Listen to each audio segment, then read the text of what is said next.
हमारे देश की सेना में 17 से अधिक पद मौजूद हैं, जिनमें से हर एक पद की अलग अलग सैलरी व सुविधाएं हैं। इनमें जो सबसे निचला पद है वो है सिपाही या सैनिक का।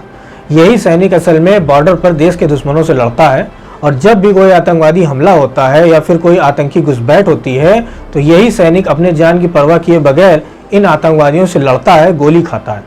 इनकी सैलरी 25 से 30 हज़ार के बीच होती है, जो कि एक बैंक क्लर्क या फिर प्राइवेट कंपनी में किसी निचले पोस्ट पर काम कर रहे कर्मचारी से थोड़ी ही ज़्यादा होती है। उसके अलावा पेंशन, मेडिकल सुविधाएं, कैंटीन फैसिलिटी और यात्राओं में कुछ छूट, इसके अलावा इन सैनिकों को कुछ भी नहीं मिलता। और वहीं दूसरी तरफ हमारे देश के MP MLA को जो सुविधाएं मिलती हैं वो इनसे कहीं ज़्यादा है।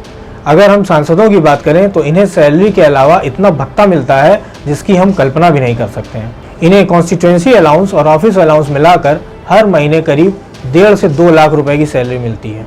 उसके अलावा अन्य भत्तों के नाम पर सालाना डायरेक्ट एरियर करीब 3.5 लाख, हवाई सफ़र के लिए सालाना 4 लाख, बिजली भत्ते के नाम पर सालाना 4 लाख और 50,000 यूनिट बिजली फ्री है।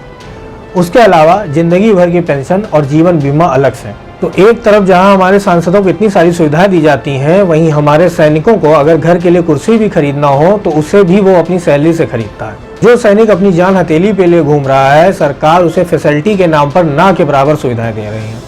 हमारी गवर्नमेंट सोल्जर्स की फैमिली या वाइफ के लिए किसी भी तरह की कोई सुविधाएं नहीं देती, लेकिन यही गवर्नमेंट एक सांसद की पत्नी को हवाई यात्रा और रेल यात्रा मुफ्त में कराती है।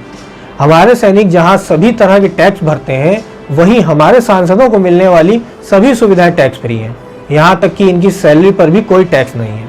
तो जहां MP MLA को इतनी सारी सुविधाएं मिलती हैं, वहां देश के सैनिकों को, जो कि दुश्मनों से लड़ने के लिए सबसे अग्रिम पंक्ति में खड़े रहते हैं, उन्हें सुविधा के नाम पे सरकार की तरफ से ज़्यादा कुछ सुविधा नहीं मिलती। एक सरकारी कर्मचारी और एक सैनिक को मिलने वाली सुविधाओं में कुछ ज़्यादा अंतर नहीं है, लेकिन अगर बात काम की करें तो दोनों में ज़मीन आसमान का फ़र्क है।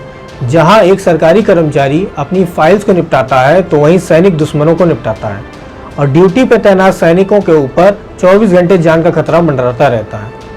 तो जिन जवानों के बल पे देश टिका है, उन्हें सरकार की तरफ से ज़्यादा सुविधाएं मिलनी चाहिए। हमारे सोल्जर्स को ऑन ड्यूटी उतनी सुविधाएं नहीं मिलती जितना कि एक ex-MP को मिलती हैं। एक ex-MP को 25,000 महीने की पेंशन मिलती है, और तो और अगर व्यक्ति MLA भी रहा हो तो वो डबल पेंशन का हकदार भी हो जाता है, और उसके न रहने पर उसके पत्नी या पति या आश्रित को ताजीवन आधी पेंशन, उसके अलावा जीवन भर मुफ्त रेल यात्राएं। और सबसे बड़ी विडंबना ये है कि आज के टाइम पर 60 साल की नौकरी पर भी पेंशन नहीं है, लेकिन एक दिन की सांसदी पर भी पेंशन लग जाती है। अगर कोई व्यक्ति एक दिन के लिए भी सांसद बन जाता है तो वो आजीवन पेंशन का हकदार बन जाता है। इसलिए देश में एक बड़ी रकम इन पूर्व सांसदों और विधायकों के पेंशन में चली जाती है, और एक अनुमान के मुताबिक ये अमाउंट 500 करोड़ से भी ज़्यादा है।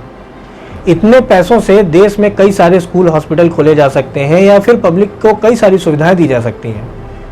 इसीलिए एक बार एक याचिका की सुनवाई के दौरान सुप्रीम कोर्ट ने इस पर तंज कसते हुए कहा था कि क्यों ना MP MLA की पेंशन को बंद कर दिया जाए। 2017 में BSF के एक जवान का वीडियो सामने आया, जिसमें वो सैनिकों को दिए जाने वाले खाने की शिकायत करता नजर आया। उसने बताया कि कैसे सैनिक लो क्वालिटी फूड खाने को मजबूर हैं, और सेना में मौजूद उच्च अधिकारियों से शिकायत करने पर भी कोई एक्शन नहीं लिया जाता। और ये कोई पहला मामला नहीं था जब किसी सोल्जर ने इस तरह की शिकायत की थी। इससे पहले और इसके बाद भी सैनिकों की तरफ से फूड क्वालिटी को लेकर कई सारी शिकायतें हुई। सैनिकों का कहना था कि उन्हें मिलने वाला खाना बहुत ही लो क्वालिटी का होता है। बाद में इसी मामले में एक पिटीशन फाइल की गई, जिसकी सुनवाई दिल्ली हाई कोर्ट में शुरू हुई। सेना में सबसे निचले पद के सैनिकों का ख्याल रखा जाना बहुत जरूरी है, क्योंकि यही वो लोग हैं जो देश के लिए सबसे ज़्यादा बलिदान देते हैं। सैनिकों की सुविधाएं बढ़ाना या ना बढ़ाना ये तो गवर्नमेंट के हाथ में है, लेकिन देश के वीर सैनिकों का सम्मान करना हमारे हाथ में है। इसलिए सभी सैनिकों का सम्मान करिए।